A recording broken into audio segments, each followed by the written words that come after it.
Digital സാങ്കേതിക സർവകലാശാല VC നിയമനത്തിൽ ചാൻസലർ കൂടിയായ കേരള ഗവർണറെ രൂക്ഷമായി വിമർശിച്ച് സുപ്രീംകോടതി. VC നിയമനവുമായി ബന്ധപ്പെട്ട് ജസ്റ്റിസ് സുധാൻഷു ദുലിയ നൽകിയ ശുപാർശയിൽ അടിയന്തരമായി തീരുമാനമെടുക്കണമെന്ന് സുപ്രീംകോടതി നിർദ്ദേശിച്ചു.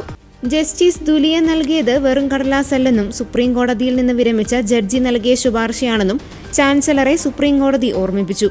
ജസ്റ്റിസുമാരായ JB പാർട്ടിവാല, KV വിശ്വനാഥ് എന്നിവർ അടങ്ങിയ ബെഞ്ചാണ് ചാൻസലറെ നിശിതമായി വിമർശിച്ചത്.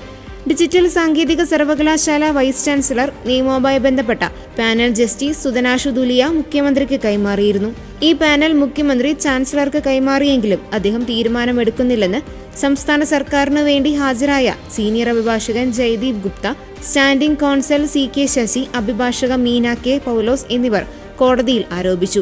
അതേസമയം ചില റിപ്പോർട്ടുകൾ ആവശ്യപ്പെട്ടിട്ടുണ്ടെന്നും സംസ്ഥാനം അത് നൽകുന്നില്ലെന്നും ചാൻസലറിന് വേണ്ടി ഹാജരായ അഭിഭാഷകൻ വെങ്കിട സുബ്രഹ്മണ്യ കോടതിയിൽ ചൂണ്ടിക്കാട്ടി. എന്നാൽ ചാൻസലർ ആവശ്യപ്പെട്ട എല്ലാ രേഖകളും കൈമാറിയിട്ടുണ്ട് എന്ന് സംസ്ഥാന സർക്കാർ സുപ്രീംകോടതിയെ അറിയിച്ചു.